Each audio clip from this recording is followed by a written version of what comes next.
Okay, so now in part three, we look at the macro outlook. So, sort of data leads to sort of hopes that inflation will continue to slowly drop. Unfortunately, is that too slow probably for central banks? And it's, to me, it does seem a little bit. I always think that things heal themselves over time, and that potentially to the economy as well. But governments, central banks, perhaps we even, don't want that waiting period. We want instant sort of turnaround. We want instant everything these days. And because of that, I think, that's why they jump in with stimulus so quickly. Is because they don't want to let economies go through those big, long, extended cycles that may take, 6 months to 2 or 3 years to come out of. They're looking for that quick fix, obviously, what quantitative easing is. So Jackson Hole, again was interesting. The finale was obviously Powell's speech, and again, you can interpret it how you like, really. It's going to be what your take on the economy is and where you see things going. And when you're doing that, you've got to look at the difference in the economies around the world as well, because they're all in different places. And, it's not a case of one size fits all for sure. Now, rates could have peaked, or they may need to go just that little bit higher. It's going to be very much data dependent.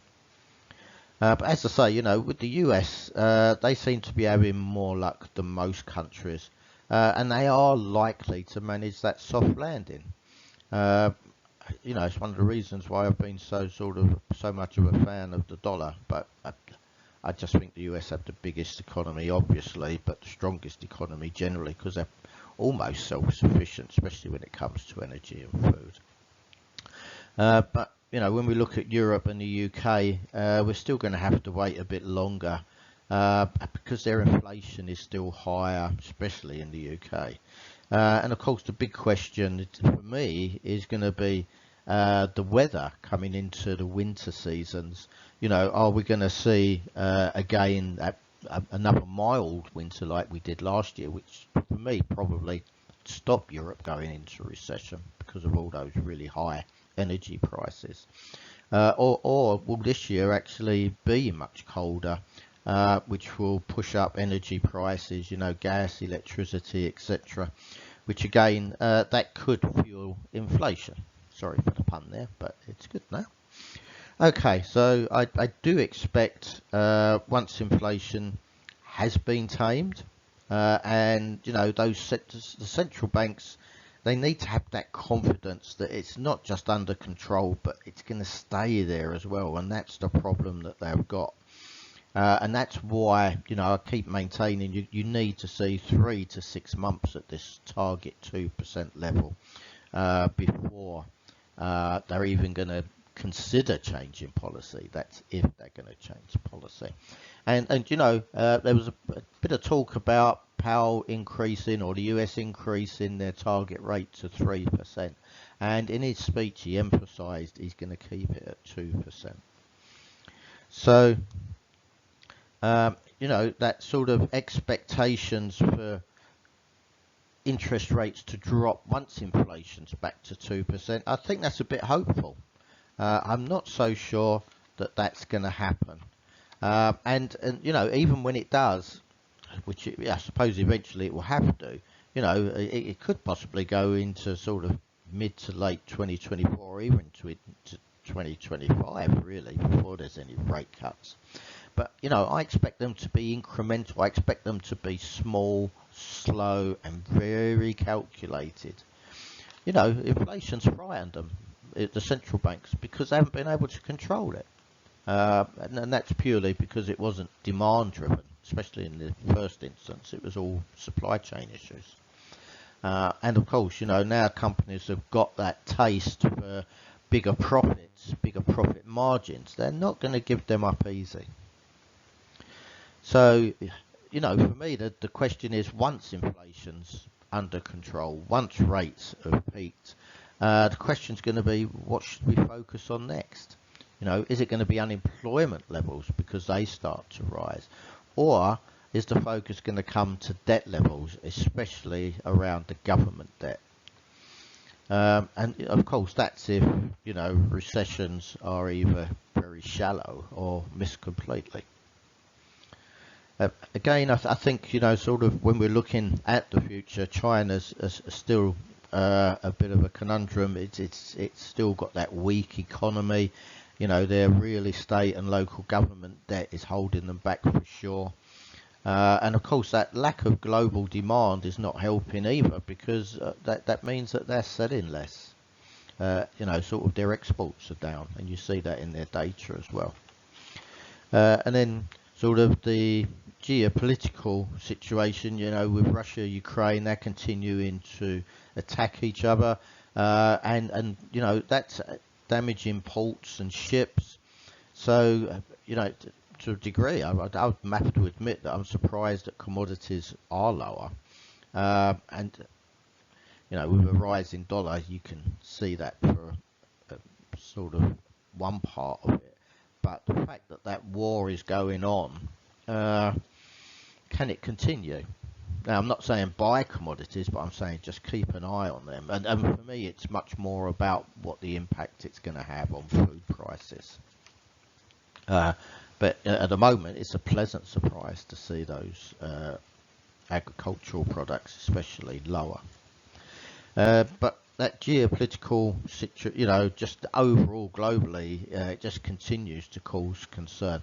And it's not just obviously what's going on with Russia and Ukraine, with sort of China and Russia in general, sort of with economies and such like, but also this BRICS meeting that's been going on, where there's going to be an expansion. Now, going forward, this could sort of pretty much complicate things. And eventually, and I mean eventually, it could have an impact on the dollar as well. But I think that's probably years away. Last week we saw WTI sort of either side of $80. That's probably where it seems sort of more comfortable at the moment. Traders are sort of balancing all the OPEC cuts that they've done this year so far. Well, OPEC Plus, there's been 3 of them, but that's got to be balanced with the potential drop in demand, of course. And especially if China failed to stimulate its economy, because obviously they're a big importer.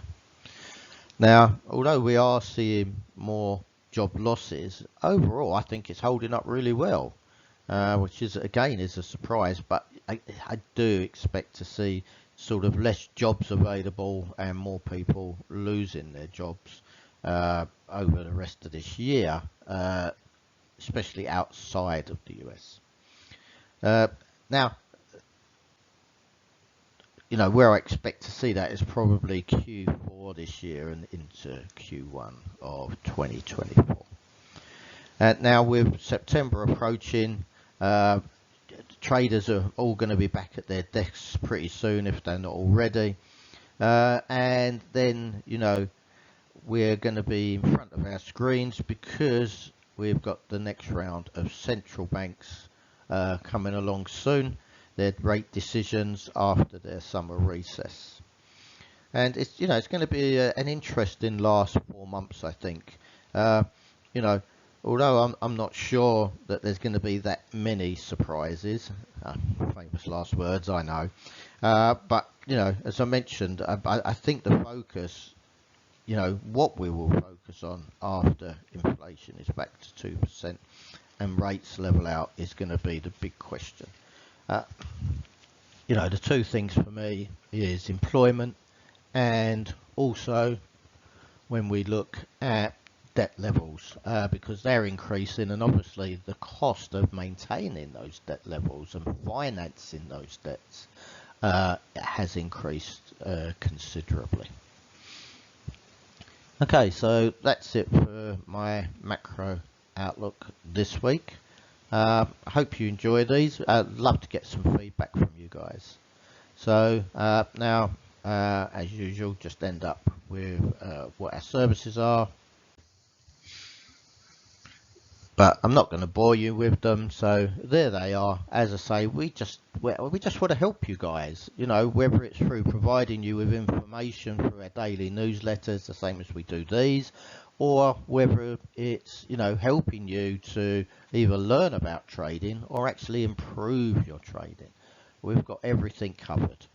So reach out, check out our website. We upgraded it recently, so it'd be nice to see you go to it.